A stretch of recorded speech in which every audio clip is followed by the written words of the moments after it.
Welcome back to part 2 of the chicken series. In part 1, which I've linked below, I went to the market, I picked up my whole chicken, I showed you guys how to butcher it, how to make stock, how to make schmaltz, basically all of the prep needed to start the journey. But now we're in phase 2. We have all of these different cuts of meat, but what do we do with them? We need to get creative to make dishes for incredible food, incredible meals for the entire week. So that's what we're gonna be covering today. We're gonna start unlocking the full potential of this whole chicken to make some incredible food.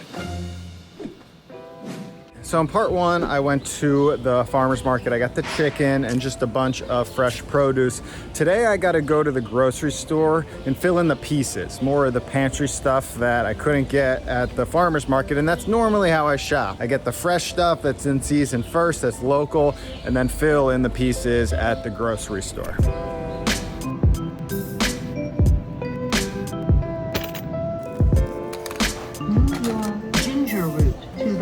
Mission accomplished. I'm walking over to the studio now, and we're gonna get after a bunch of chicken recipes. It's all about getting creative with the cuts of meat that we have left. That was rough. It's like 9 a.m., already 95 degrees out, mask on, book bag. The back sweat from this book bag right now. All right, thank God I have air conditioning in my studio. Heaven. Woo! TMI right now. We need to vent out a little bit. All prepped and feeling much more dry now in the AC. The first dish I'm gonna make is some orange chicken or General Chow's, however you wanna say it. They're very similar, but the addition is going to be some fresh orange, which I really like throwing in the sauce. I'm gonna use these chicken thighs right here, but since there's only 2 small little chicken thighs, I thought I would spruce it up with a little bit of broccolini. You can use broccoli or broccoli rabe, whatever you want. But first, let's make some fluffy rice.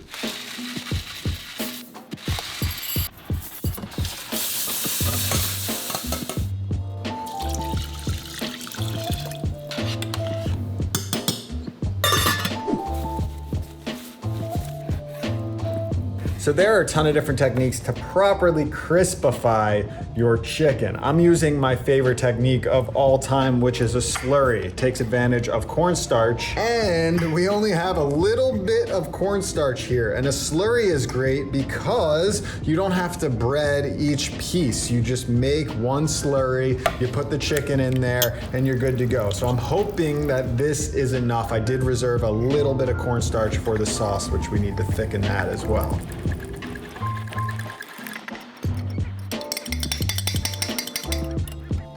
So we ran out of cornstarch and it's way too thin, but I refuse to go to the store. That's not what being a pro home cook is all about. I found this gluten-free flour, which I know has a bunch of starch in it. So I'm just gonna finish this off with the flour. Now that's what you're looking for. It should resist the whisk. It almost looks like butterscotch. All right, chicken going in to marinate.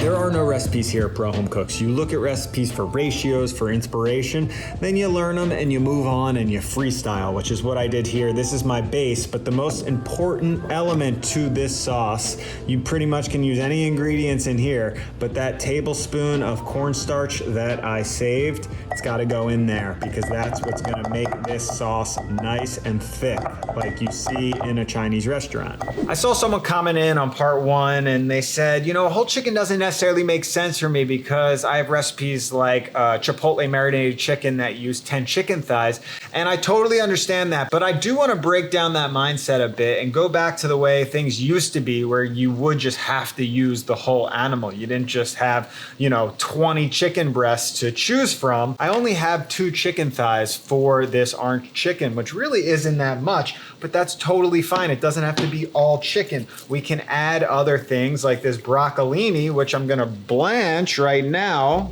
So by blanching this just for maybe 2 minutes, We can throw this into the orange chicken, and that's really gonna bulk it up and also balance it out with some freshness, not just meat.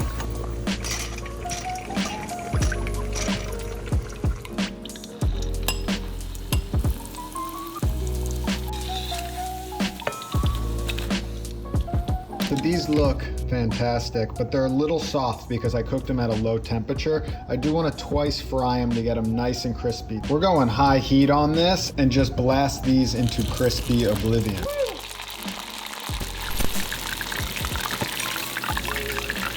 Can you spot the difference? I left one behind. That's the old non-crispy, not the best color easy into just super crispy. Hear that? Oh yeah. I mean, the flavor on just the chicken alone is pretty incredible, but you can't deny the sauce. That's where things get really special. So what I'm gonna do is take the fat from the chicken thigh. Since I didn't use that, I can render this out for some extra flavor, and then we've got the crispies, of course. And once that's rendered out, I'm gonna toss in some scallions and some chilies. This is a great place to throw in some of those extra aromatics, some of the chunkier ones that you wanna really see in your dish.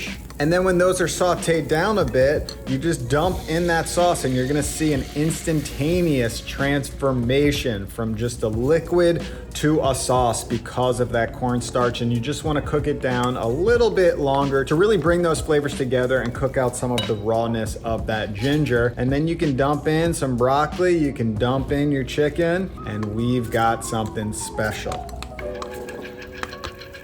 Looks like takeout to me. Had to hit it with some sesame though. Nothing without the sesame. Come on, my friends. You see, with the broccoli here, we don't have so much chicken, but that is plenty for, 2 people. That's a good dinner for 2 right there.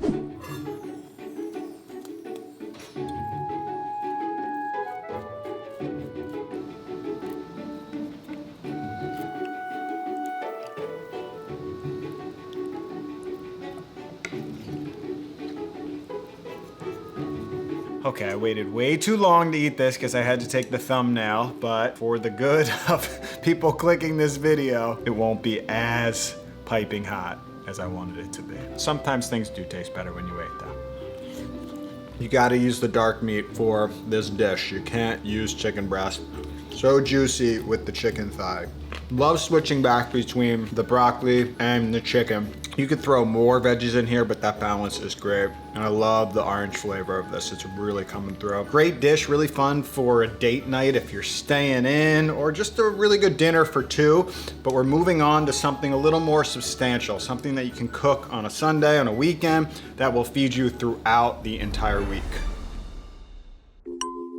I used to hear chicken noodle soup and my mind would just instantaneously check out. I just had too much canned chicken noodle soup, like Campbell's chicken noodle soup, to think that it could be a dish that's tasty, that's delicious, that's even gourmet. But then I started to learn how to make soup over time, and I realized that soup making is so integral for feeding yourself and feeding your family because you can make a big batch of it. It's hearty, you can pack in a ton of veggies, a ton of protein. So I'm about to give you some chicken noodle soup redemption and show you how you can use these drumsticks, which, typically, I don't know, what are you gonna do with drumsticks? You can fry them, but you just have 2 of them. And because this is dark meat, it holds up really well to braising and slow cooking. So that's gonna be the first step, to season up our drumsticks and get them braising. We're gonna fry them off for some extra color, and we can work on our aromatics in the meantime.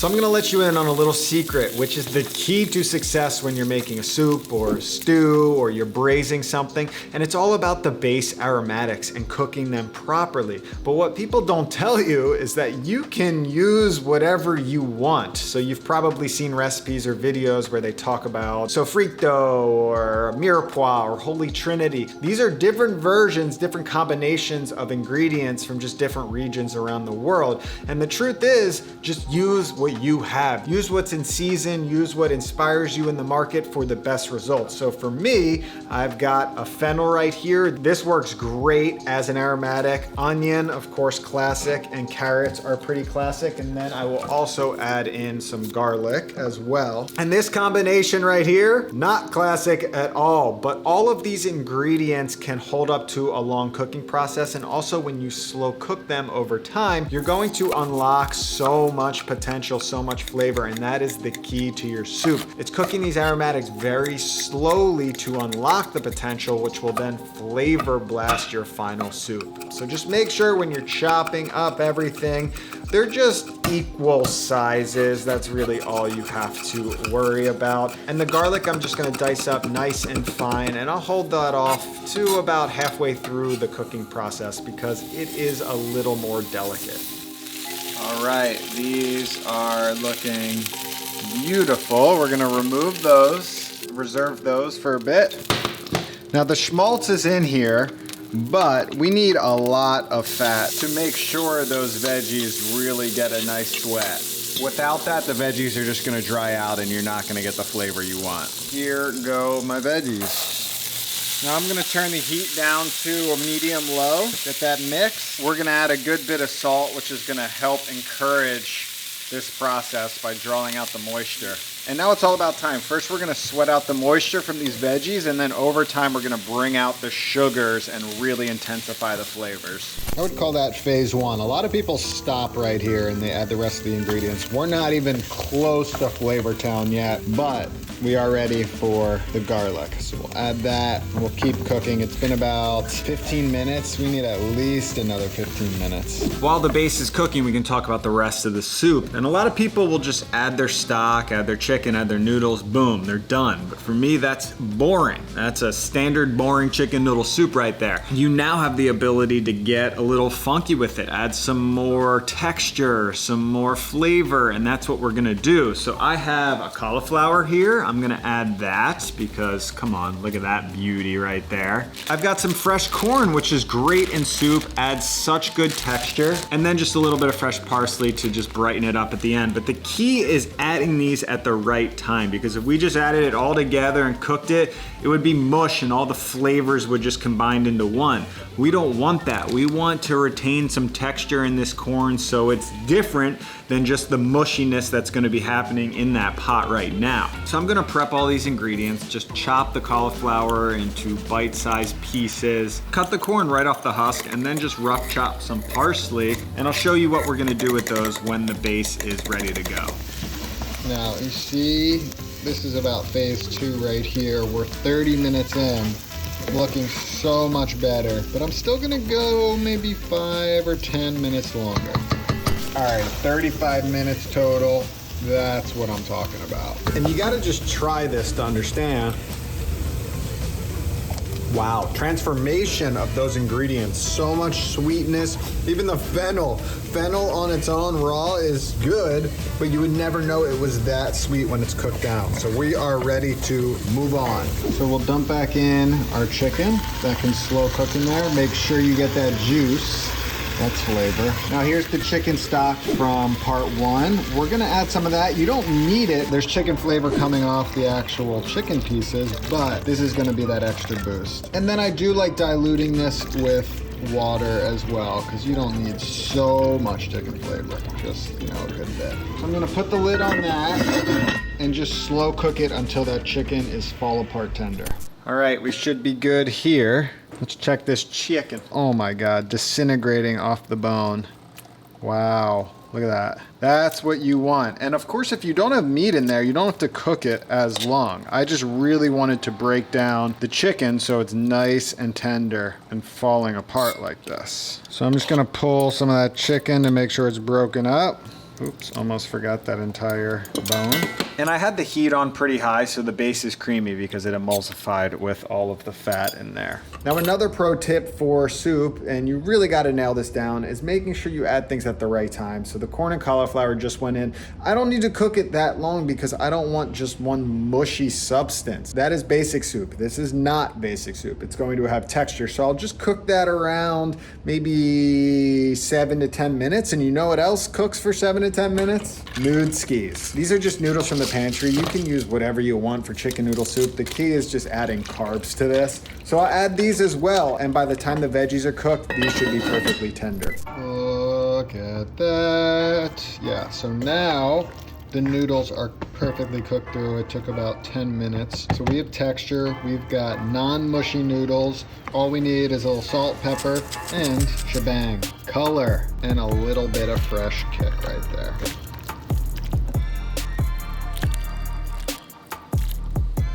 I got my giant udon spoon for this one. With the emulsification, the creaminess, and also that corn, it almost has a corn chowder type of vibe. And I really like that. Wow, soul nourishing. That chicken is so tender.